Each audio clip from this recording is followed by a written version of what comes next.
I'm Fredrik, and I'm the filmmaker. And I'm Leilani Farha, and I'm the advocate. Do you know how many times we've said that now? I mean, a lot of podcasts say this is episode number something. Right. Well, but season 6, episode, I don't know, 6? I think it's actually episode 88. Overall. Is it really? Yeah. You counted? Yeah, and of course I might have missed something because I'm not a mathematician. 88. That's the age of my father. Yeah, you see, mine is 93. So let's see how we get. Let's see if we can get there.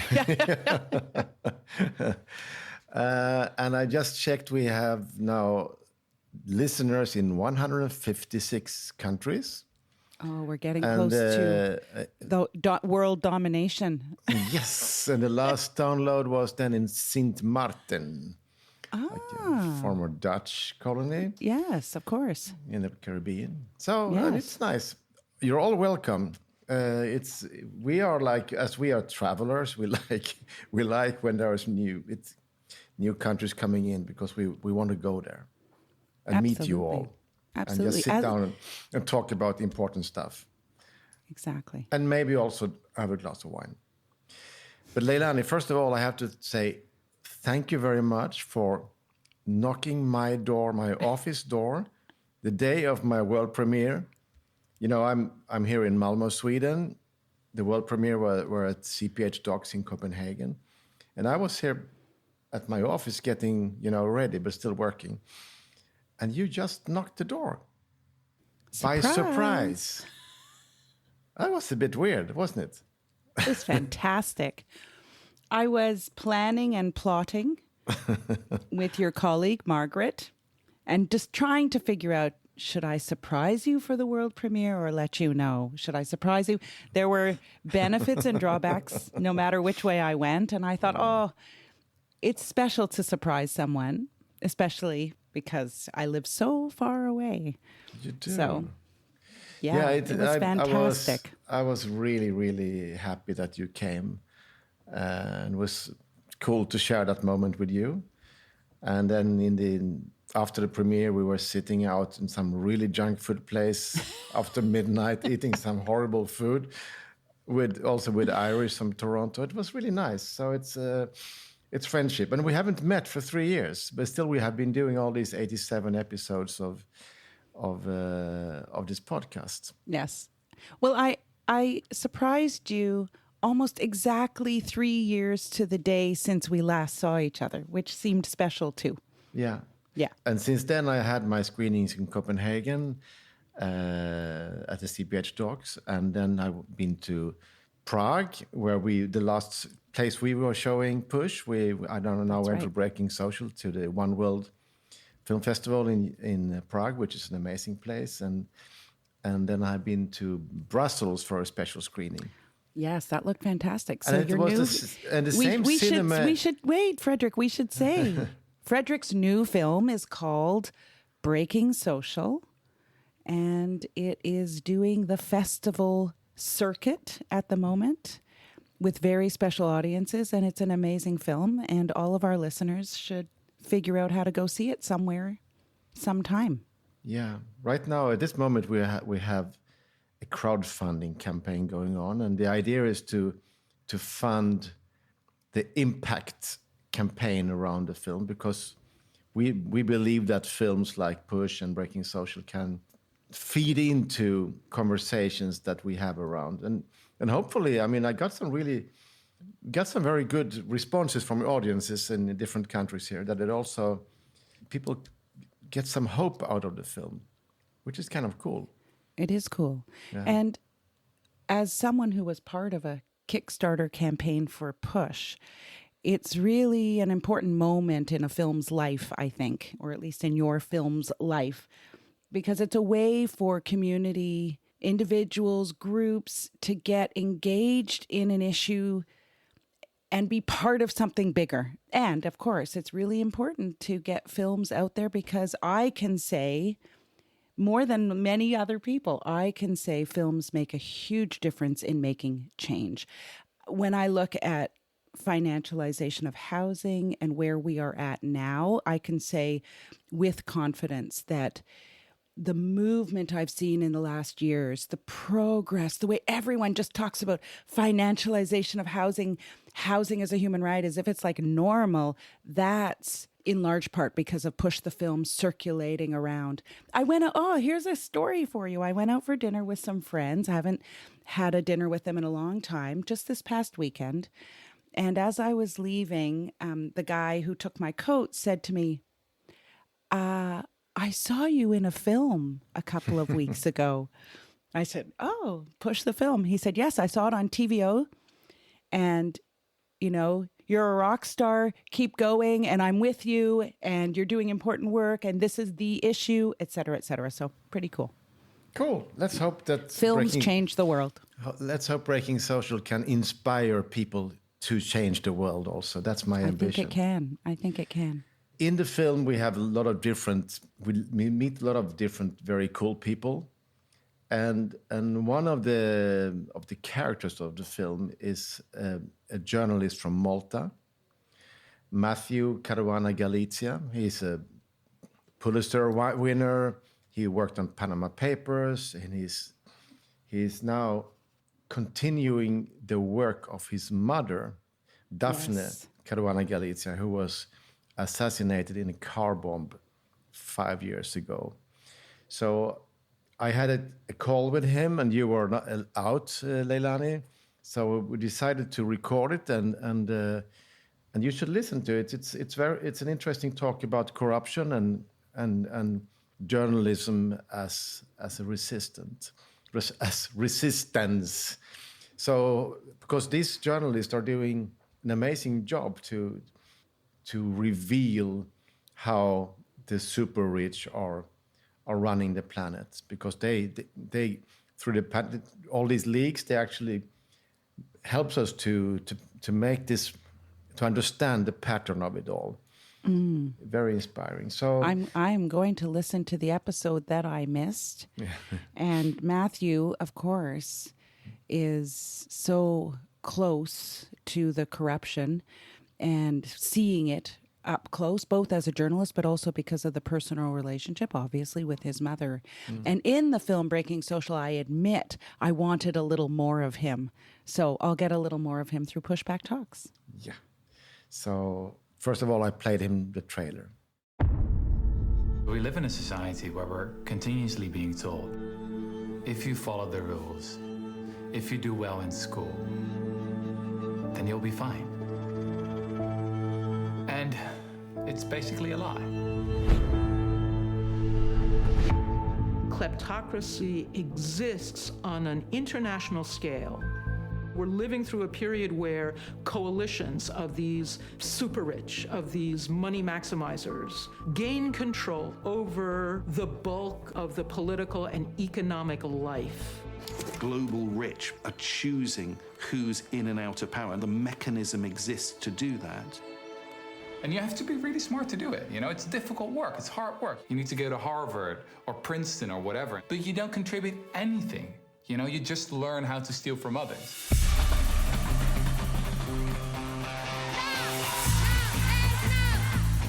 If you're not angry, then you're just not paying attention.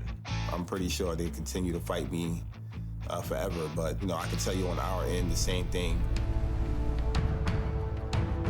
The moment people are becoming angry, that's the moment things are actually already improving.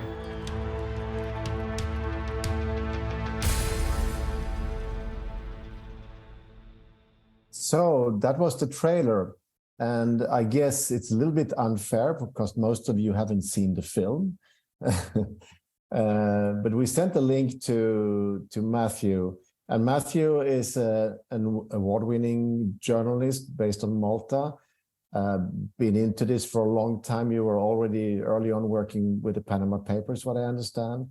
And then you were suddenly, this got extremely close to you when your mother, Daphne Caruana Galizia, got assassinated more than 5 years ago in October 2017.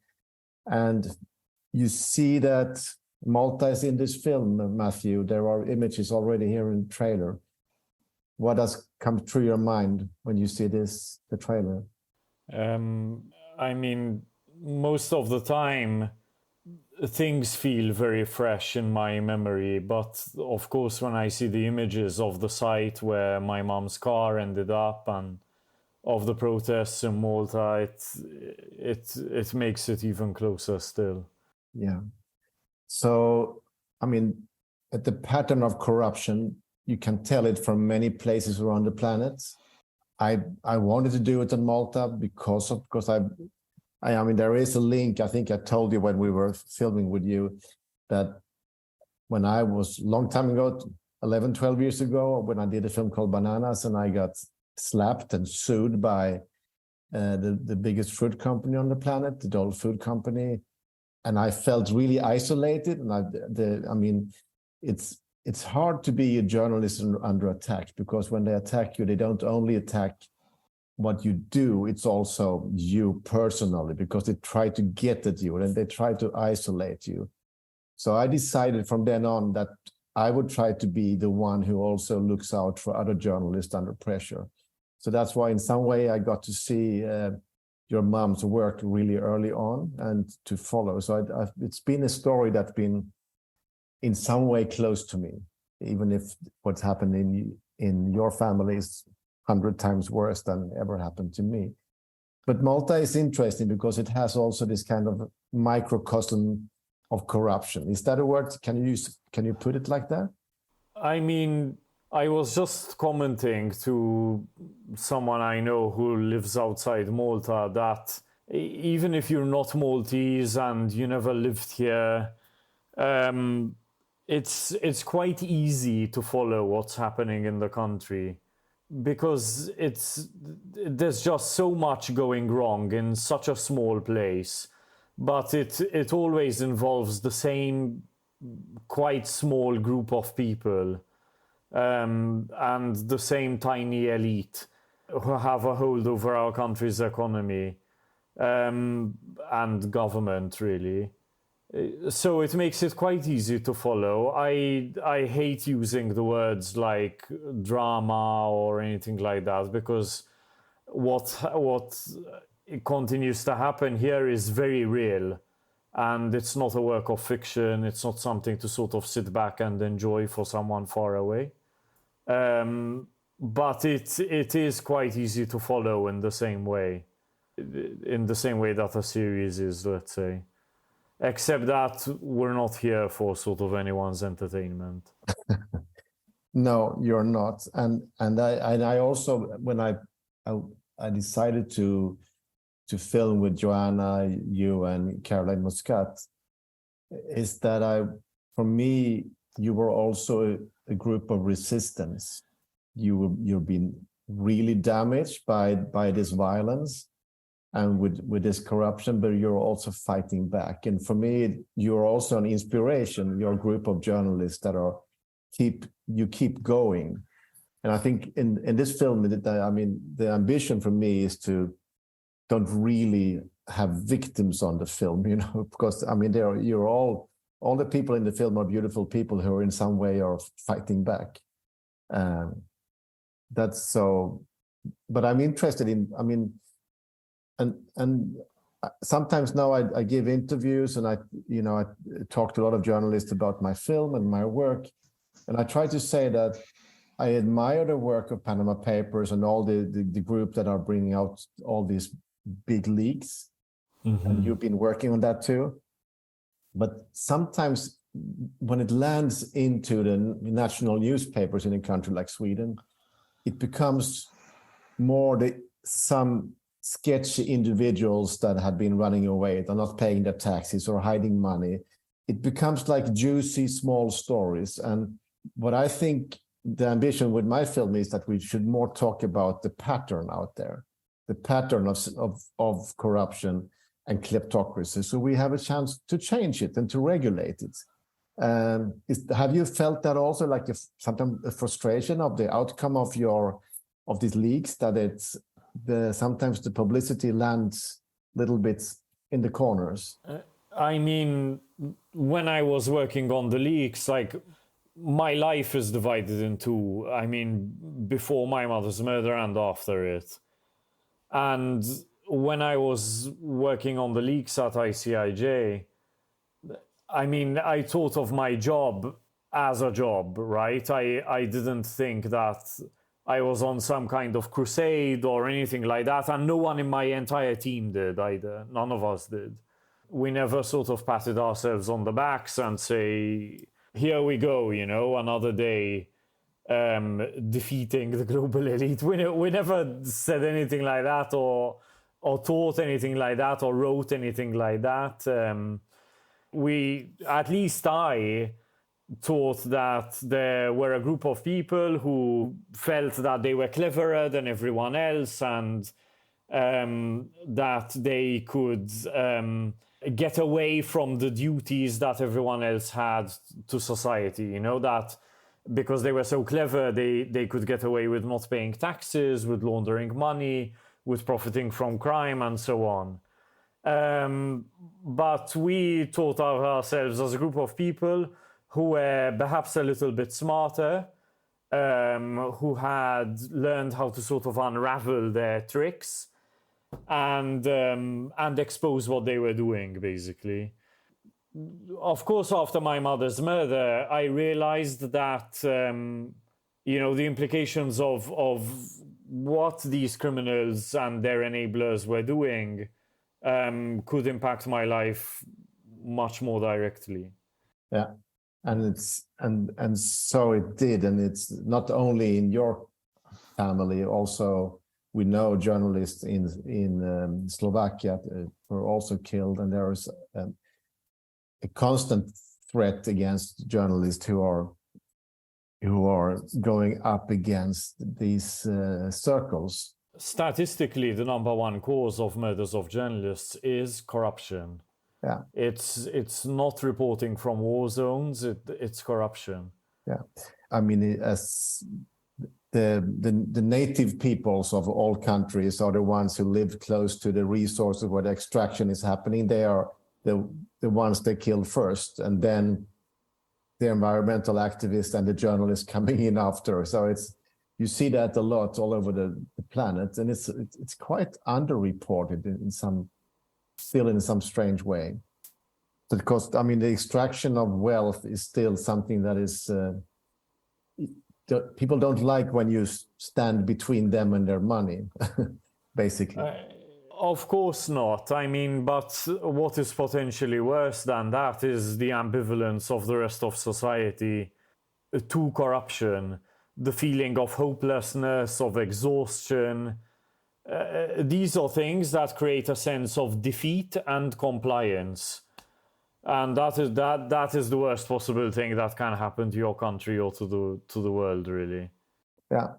And I mean, in the film, I bring in the amazing Sarah Chase, who talks about the pattern of kleptocracy. And so we try to some way understand this from a global scale. And the ambition with the film is that that wherever you live around the planet, you should watch the film and you can sit down and say, okay, how does it look in my country, in my town?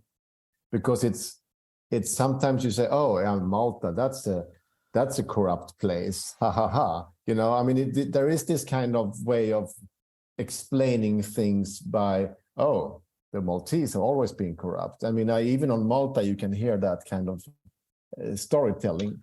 Yeah, but I don't like that. No, I don't like that rhetoric at all, because you condemn an entire country, an entire people to that fate.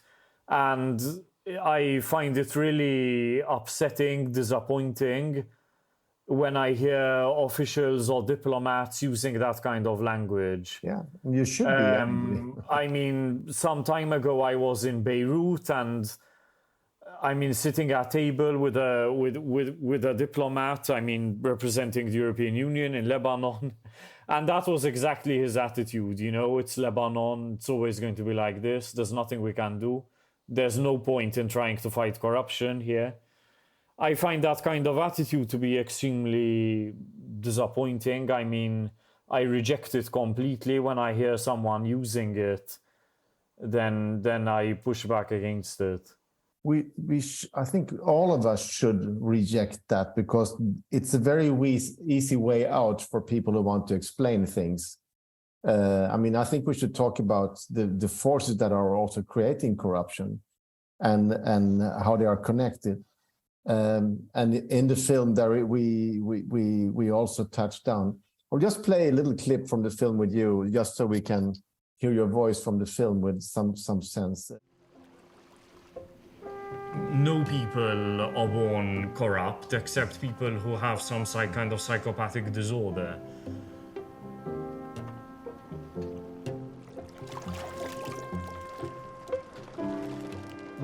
When you lie the first time, when you lie the second time, third time, what this does to you is that it debases you. You get used to it. It becomes a way of being.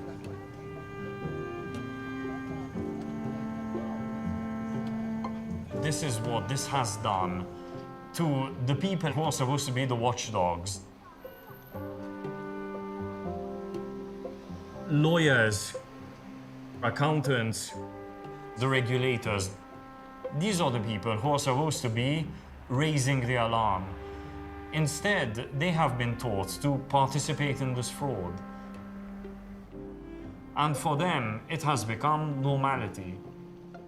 The regulators are suddenly on the other side, which is, of course, very sad in a country.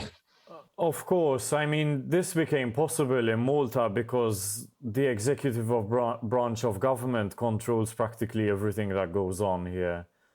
I mean, the prime minister is like an elected monarch who appoints every person to every board, every committee. Very little happens in the country without him approving of it. So that also means that you and your group of friends and journalists are still like in a little bit an isolated corner of the island, or do you feel that you have a bigger support now than before?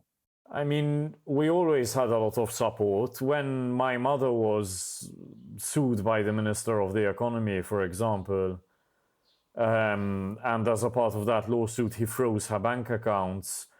Within 48 hours, around 60,000 euros had been raised for my mother's legal defense. And this in a country as small as Malta. I mean, people were catching buses to go into Valletta to hand over 5 euros in an envelope. So there was always quite a lot of public support. And I think part of it is because obviously my mother and her fight were inspiring to people, and they felt they needed that figure, that kind of superhero, to give them some hope. Yeah. And also these kinds of stories are important for a country. You know, they kind of mold the way of thinking of future generations. Stories of people who have stood up to fight corruption, to fight against crime. These are the kind of thing that if you hear these stories growing up, it forms your way of thinking, and it encourages you to become like that person. When I was a kid, I don't know how, I had found a copy of the Universal Declaration of Human Rights in some magazine or something, and I stuck it up on my wall, but no one told me to do that. I didn't even know what it was. It's just because the words resonated with me, and that happened because of the stories that my parents told me of what life was like for them when they were growing up. That's very sweet, and that's also one of the theses of my film. It is that the sense of moral and justice that most kids have is, wow, if a society could be run on those principles, it would be much better.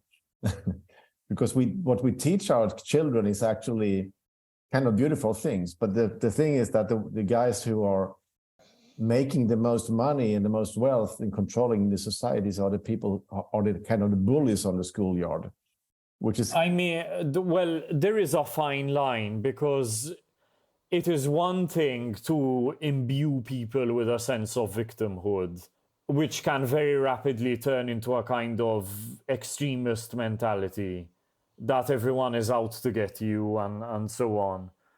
And it is another to imbue people or to imbue children with a sense of justice. Those are two different things. There's a fine line, and you have to be careful not to cross it. Yeah, but my feeling is just that when people are getting angry around the world right now, is that they actually do it from a sense of this is not fair. It's like the same feeling that many children have.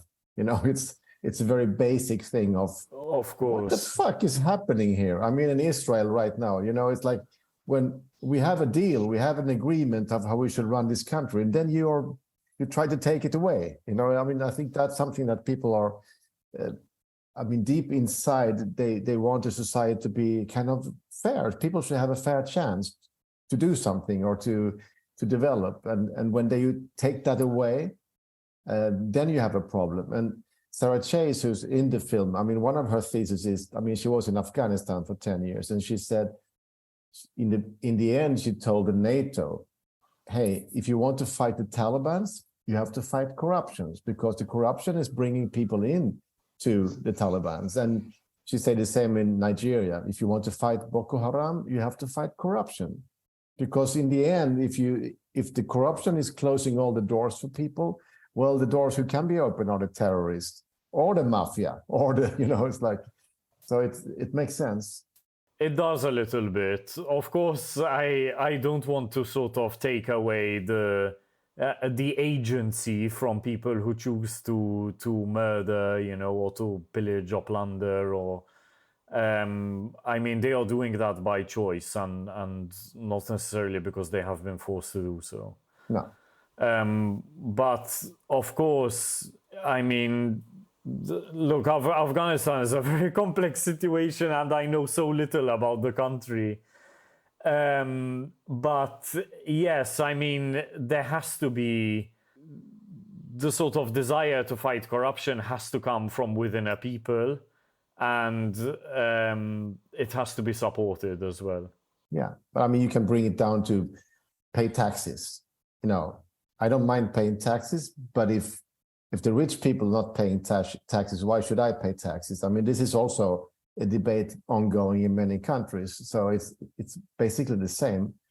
And the system that we've seen here with the super rich dividing their personalities into different passports, and they put their money somewhere, their property somewhere else, and their national identities in different places. This is also something that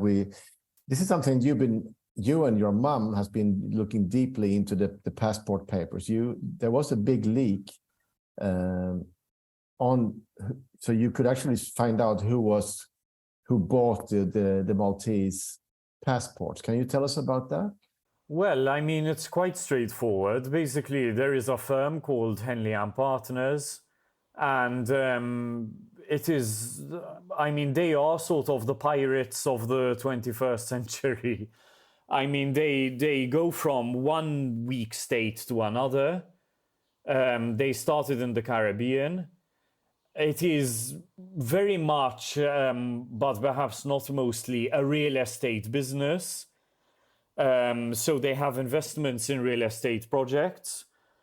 But they came up with this idea that they would sell the real estate along with a passport. So if you want to get the passport of a Caribbean country, or if you want to get a Maltese passport, you need to buy or rent, preferably one of the properties which they are selling or leasing.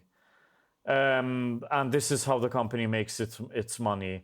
Off the sale of the passport, it gets a commission on the sale of that, as well as the fees it charges from its real estate business. But it seems like Henley and Partners, first they came to Malta and say, hey, if you take this legislation, you can make a lot of money. So they first proposed a legislation on visa incentives, and then they said, but we can do the business. Wasn't like that more or less how it happened? Yes, I mean, we also know, thanks to a leak from the company, that they had deals with SCL, Strategic Communications Laboratories, which is the parent company of Cambridge Analytica, where they would support the campaign for election of a particular party, and in return, once that party was in government, it would grant a concession to sell the country's passports to Henley and Partners. This is what it did in St. Kitts, in St. Vincent, Antigua, Malta, and so on. Yeah, I saw a big story now about Henley and Partners in Singapore. They're bringing in a lot of people there right now. So that's like, because a lot of Chinese are leaving after the COVID. So it's like it's a great business to sell visas and passports and to help the super rich, because that's basically, it's a wealth management service. In the film, we also have a former employee of SCL, Sven Hughes, and he is speaking out quite well about things that happened when he worked for them in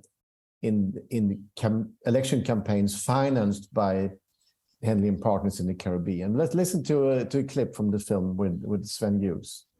Here is a document that was provided to me by a Swiss private investigation team that were looking into Henley and Partners, and this essentially has mapped out some of the countries that Henley and Partner was involved with. Malta is one of the more complex networks, so what you can definitely see is that Henley and Partners have gone in, have engaged with the Prime Minister directly, have engaged with the Chief of Staff, with other senior ministers.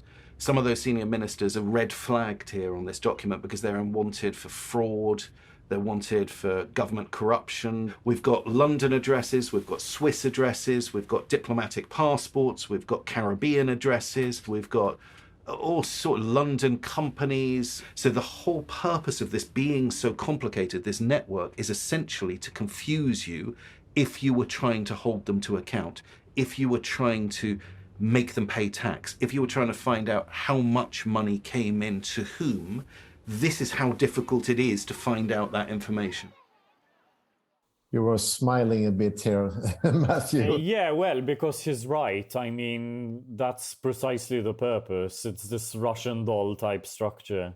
It's designed to make it as confusing as possible. And in fact, even one of the more amusing things that I found in the Panama Papers is Henley and Partners itself trying to figure out who owns the company. I mean, they couldn't even establish that themselves, and they were emailing the lawyers at Mossack Fonseca, I mean, with questions, trying to figure out who owns what, because they had simply lost track of it. So they're creating this extremely complex creature, and then they can't. Yeah, they themselves lost track of it. Yeah, now of course, and I think also as a journalist, this is complicated, because when you start to make proper journalism about this, it becomes so complicated, so it's hard to bring the readers on. Isn't that a challenge as a journalist to tell these stories, because they're so fucking complicated? So people start to read, and then it's boring. So it's kind of, it's on they are winning also by this complication. Well, I mean, yes and no, because quite often, I mean, the audience of this kind of reporting might not necessarily be the general public. I mean, my mother's website is cited in tens of official reports, police reports, financial intelligence reports. I mean, God knows, probably hundreds of compliance reports written up by banks or law firms and so on. So it is that audience which corrupt people are quite afraid of, because they are the people who can really sort of create problems. Yeah, it's. I mean, And I think also that's also with Rutger Bregman, who is in the film. He got very famous one day when he was in Davos. He said people to the philanthropists that you have to pay taxes, taxes, taxes. He became viral with that quote. And then I asked him, why do you think that became so viral? And he said, because we are at this point in history now that everybody knows that also the rich should pay taxes. So it's like we are there in history now. So it's not a radical thing to say pay taxes, because we all think that they also should pay taxes. And I think a part of moving the general public there is also the work of the journalists behind Panama Papers and Paradise Papers and so on. So and also your mother, who was a part of this. It's very important work to understand this shady world. I mean, look, some tension between taxpayers, people and businesses, and the state is necessary, because you cannot give carte blanche to the state to do whatever, or a government to do whatever the hell it wants with the money that you're paying in taxes. There has to be some tension that the government feels that it has to justify what it is doing with your money. Otherwise, it loses the moral authority to collect it. That tension is really important. I mean, while I sort of respect the social services that you have in Nordic countries, and that comes with an obligation to pay high taxes, I would never trust the state in Malta with equivalently high taxes. And I do not believe that the state here has the moral authority to collect the taxes it collects now, let alone the kind of high taxes that you pay in Nordic countries. No, I mean, taxes is always what you get for it, of course. Yes, obviously. So we are not sort of advocating here for the state to have the ability or the authority to collect tax, whatever it wishes to do with it. There has to be respect, for this agreement that exists between the taxpayer and the state. Yeah, and if there is no agreement, people will just be angry, of course. Of course, and there are places like Malta where that agreement is not respected. Yeah. I have two questions or comments coming in from our audience. First from Carl Shembri. He say, "Hi Matthew, great to see you." That was like very short but sweet. We like friendly people out there. And Martina, who I don't have a surname, I'm asking, do you think international investigators are doing enough against people like Christian Kellin, the passport king, Switzerland? After all, people like him helped build the golden passport structure that often amounts to favoring criminals, handling partners. That should be a police investigation too. I mean, I think journalists are doing as much as they can. I don't think that judicial and executive authorities are doing enough. I don't think police investigators, prosecutors are doing enough. Either because they can't, because they don't have the budget, or they don't have the skills, they don't have the means, or because they won't. It differs depending on the case in each country. But what I have come to realize as a result of, our own efforts to advance investigations into corruption and money laundering and organized crime, that by definition is transnational. The cases that we are investigating have affected Malta a great deal, but they involve banks, companies, money launderers in all parts of the world. Like it's really transnational. Yeah. Like, much like the companies that sell passports. Yeah. And state authorities, police, prosecutors, the judiciary, they do not have the tools they need to properly investigate organized crime and corruption. When the crime reaches outside of a state border, it's like Roadrunner, Wile E. Coyote crashing into an invisible wall. It's really like that. They simply cannot reach outside the state borders, or they can, but in a sort of very limp way. Yeah, I think sometimes the understanding of corruption and the tax havens is a little bit blurred, because you see like tropical paradise, you see the palm trees, you see the yachts. It's like a luxury life, and it's a little bit hard to understand how their life or their thefts are impacting our own societies.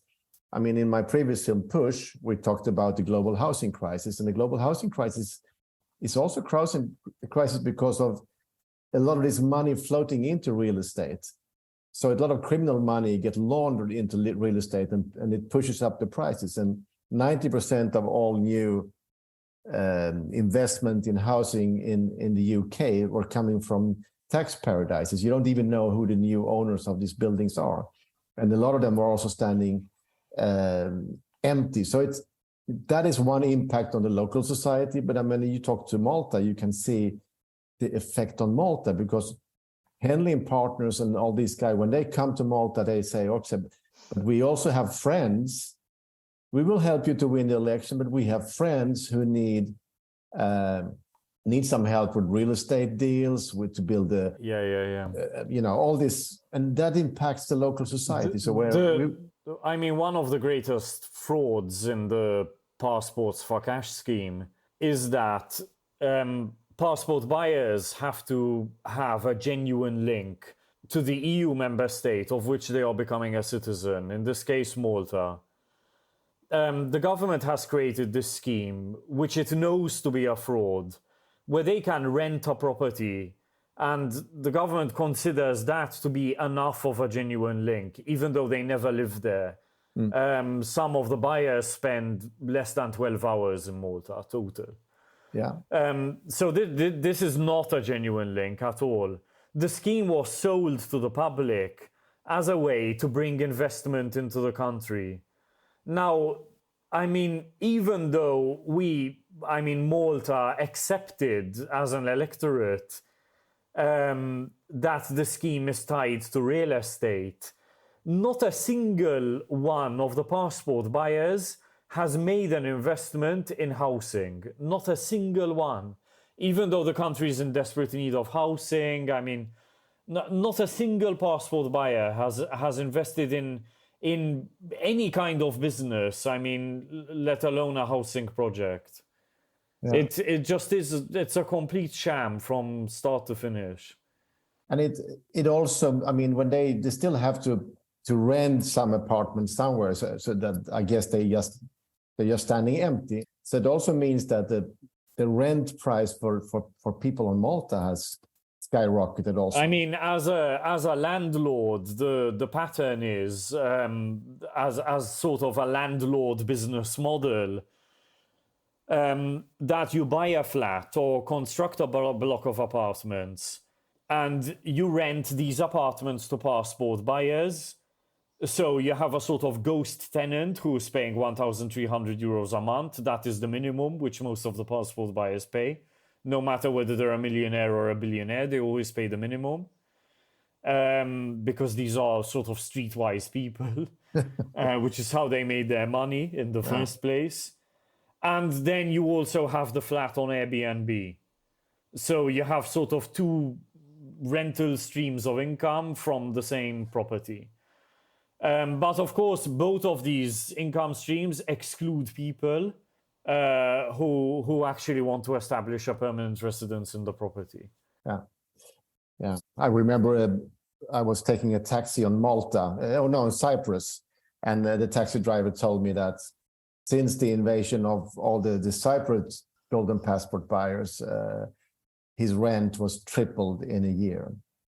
Obviously. So it has a severe effect on the local population also. So even if you think, we're doing this business because it's good for the country, we bring in money. And this is, Leilani Farah, who is part of this podcast, she was as a UN special rapporteur in Portugal and looking into their golden passport scheme. And it's majority of the money goes into real estate, and it's just in many ways just made life more expensive for the Portuguese, for the people living in Lisbon and Porto. And the revenues of all these investments are not really coming to the people.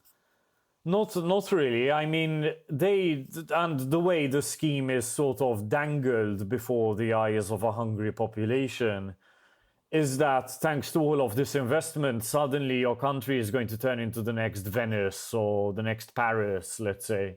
You're going to have all these beautiful real estate projects. Yeah. But because, again, the scheme attracts people who only want to satisfy the bare minimum of the requirements, the kind of property developments that we have, and also in Cyprus, I was there recently. I mean, I am sorry to say that, like Malta, most parts of the country, most urban parts of the country are absolutely hideous. Yeah. It is because of these equally hideous real estate projects that are built, constructed, I mean, to sort of satisfy this market of passport buyers. If the landlord doesn't even live in the country, I mean, why should he care about the looks of it, of the design of the property? It's absentee landlords are the worst landlords to have. We have some more questions here. Now Carl says more than hi. In Malta, we are seeing case after case of state prosecution, attorney general and police losing court cases against potential criminals without any accountability. Nobody is scrutinizing their performance. Incompetence, if that's what it is also part of corruption. Yet it seems our advocacy is not cutting through to move things at this level or even generate outrage. What can be done? So you think you work a lot, but it doesn't really pay off. Is that also your feeling, Matthew? I mean, the game that the government and, I mean, again, which is controlled by a party that has for a long time been in league with criminal groups.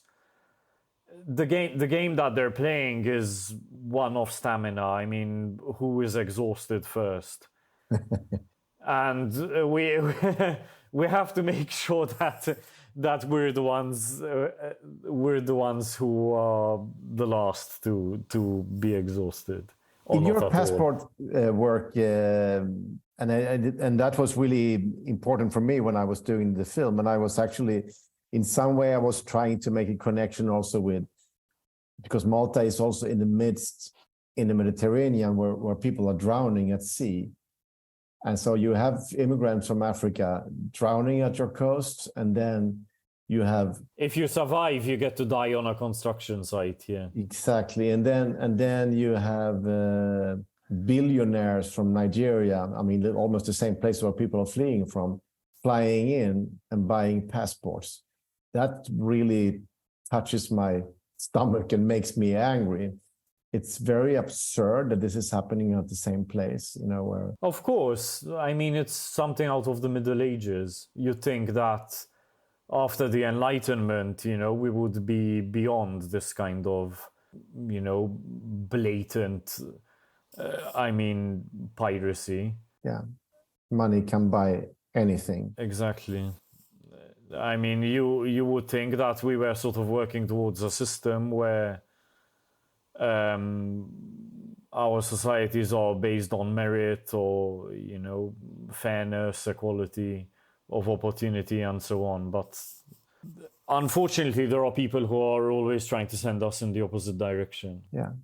And that's what I made this film, Breaking Social, because it's very much about that. And I hope I can come to Malta and show the film. I've just now been, we had a world premiere just 10 days ago in Copenhagen, CPH Doc, one of the biggest doc festivals in the planet. And then I was in Prague for the One World Film Festival, which is a human rights film festival.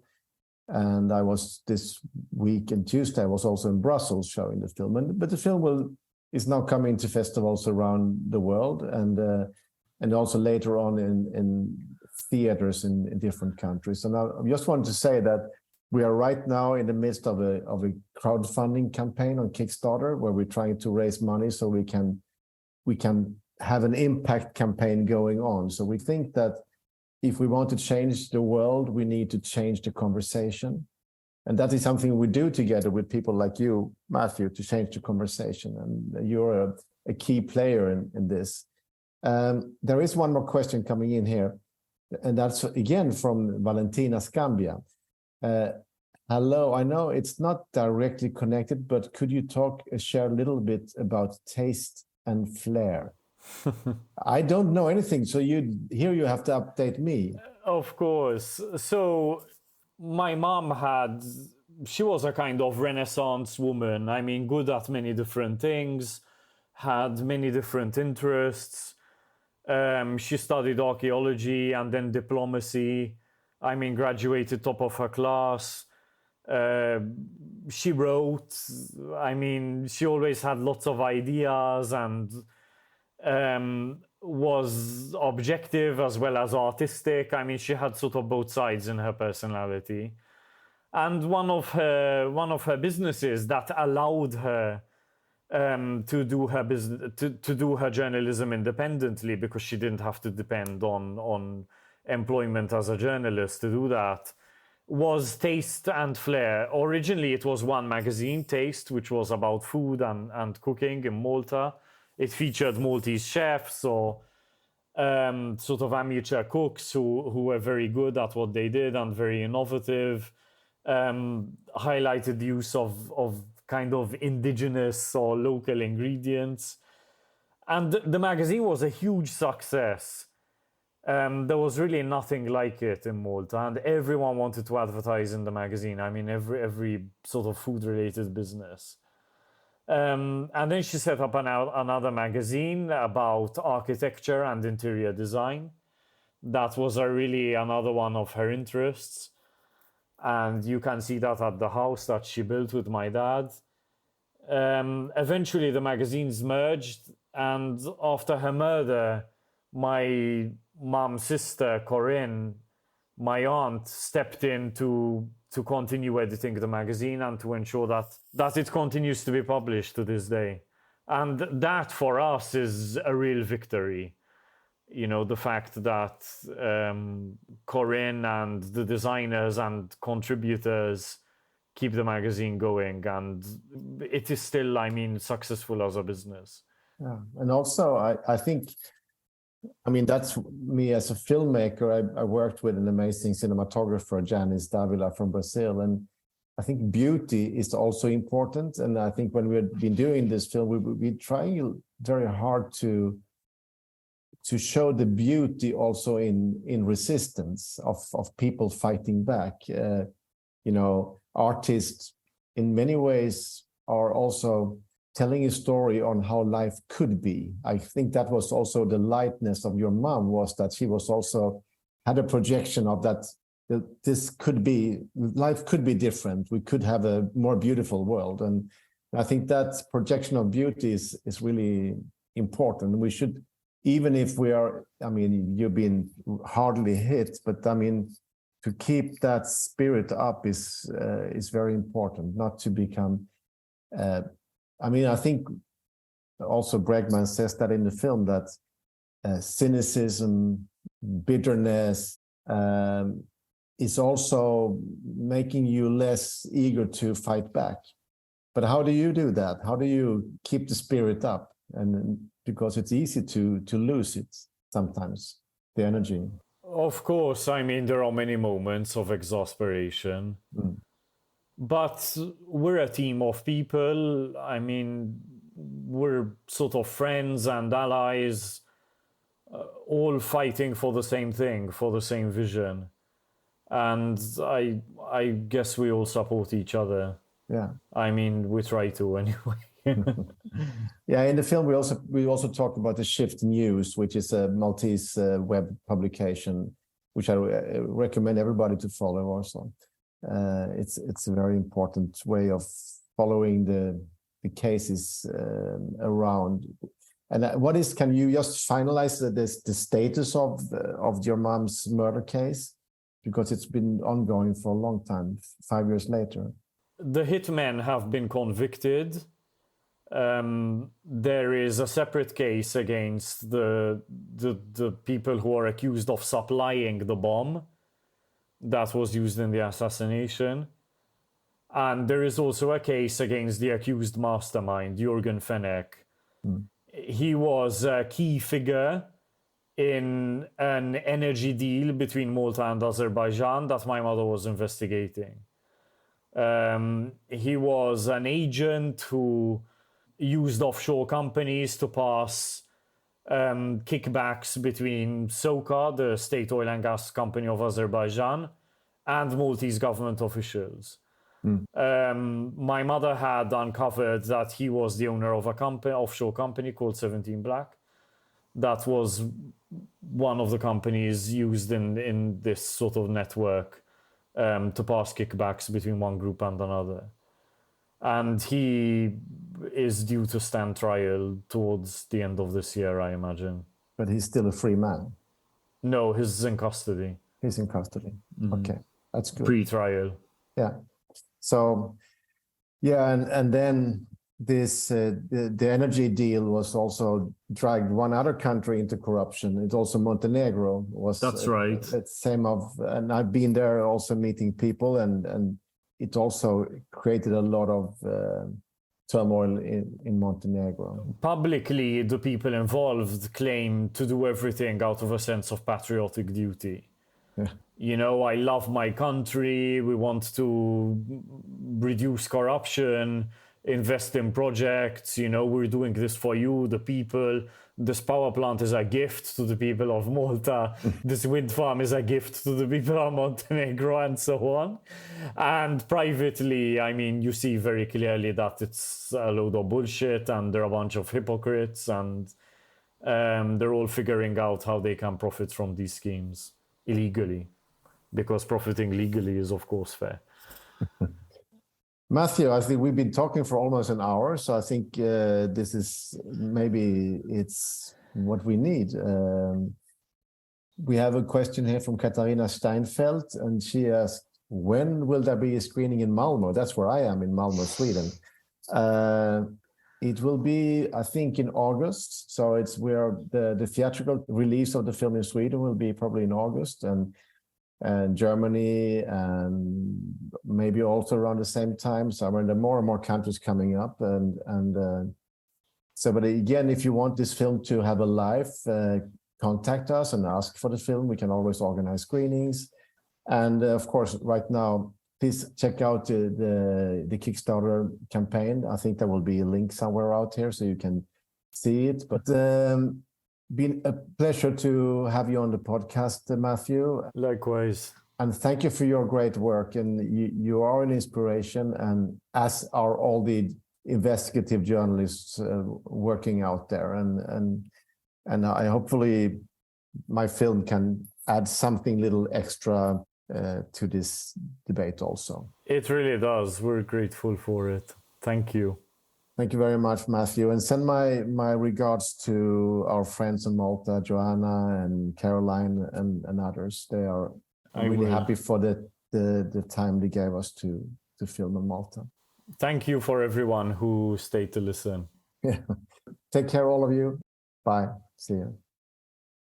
So, Leilani, with Matthew, we talked about the golden visas, the golden passport schemes. I know when you were a special rapporteur, you went to Portugal and you digged a little bit deeper into that story. Also, Canada has an experience of golden passports.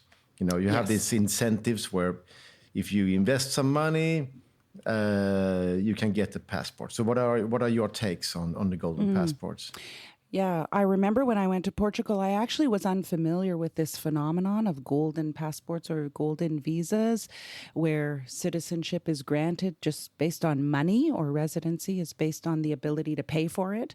And one of the things that struck me at the time was that, in fact, it was the regional bank in Europe that was recommending such a program in the face of austerity, as a way for countries in the south of Europe in particular to raise money. I mean, like a kind of liquidity for a country. And then, of course, it was, when I learned about it, it was in the midst of an ongoing now migrant crisis, refugee crisis, where people were desperate to get into a country for safety and security. And because they had no money, they couldn't avail themselves of this program. So a manifestly unfair program, and obviously allows for corrupt money to flow. That's obviously who's going to use that kind of mechanism. So, I mean, I was pressuring the government of Portugal to get rid of such a program, which they have now supposedly done recently. They have changed it a bit. They've altered it. They still have it, but they are not allowing any more investment into Lisbon and Porto and some other place. Okay. So, I thought I heard that they were getting rid of it entirely, but maybe I'm wrong. Yeah. But Cyprus got rid of it, for example. And that was actually Al Jazeera who... That's right. They did that big expose, Al Jazeera. Yeah. And I remember when you went with Push the Film to Cyprus, people were really talking about this golden visa problem. Yeah, and because people were bribing ministers, and they also got people into the country with fake identities. But it goes directly to what you talk about in Breaking Social, right? And it's, of course, raised there. But the idea of a country and its citizenship being an asset. Anything national is an asset now. They sell it. They're selling the pieces of the country as an asset, residency as an asset. I mean, we've come too far, shall we say? Yeah, that's exactly. And now, dear audience of this Pushback Talks, if you would like to see the film before anyone else, you can go in and support the Kickstarter campaign. 2 ways. You can get a link for yourself. Even better for us if you have enough money to buy a special screening for a bigger group. If you're an NGO, if you're a company who want to do something at your workplace, you can go in and pre-buy a screening to have this happening long before the films meet the audiences around the world. So have a look at Kickstarter.com and look for Breaking Social. And also a link, we will post it here in the podcast. Leilani, this is your week off, but you're still working, it seems. Yes, always working, unfortunately. No, I will take some time. Yeah, okay. So then I wish you happy Easter. Do you eat a lot of eggs in Canada also, or what is the story? Chocolate eggs. Chocolate eggs, yeah. Here it's eggs, and then it's herring. Herring, of course. Yeah. We associate herring with the Swedes, for sure. Yeah, so we'll see. And of course, we had some lamb also. That's good. Right. So I wish you all the best, and let's connect soon, because we have some interesting stuff coming up soon, don't we? In new episodes. So I think so. Please follow follow Pushback Talks. Yeah, we're going to go to a couple of different countries, I think, aren't we? Yeah. Maybe. Yeah. See what's going on. Check out what's going on. Yeah. Outside of Europe and Canada. That's also important. So thank you, my dear, and let's talk soon again. Thanks, Fredrik. Happy Easter. Same to you, Leilani. Pushback Talks is produced by WG Film. To support the podcast, become a patron by going to patreon.com/pushbacktalks or follow us on social media at make_the shift and push_the film.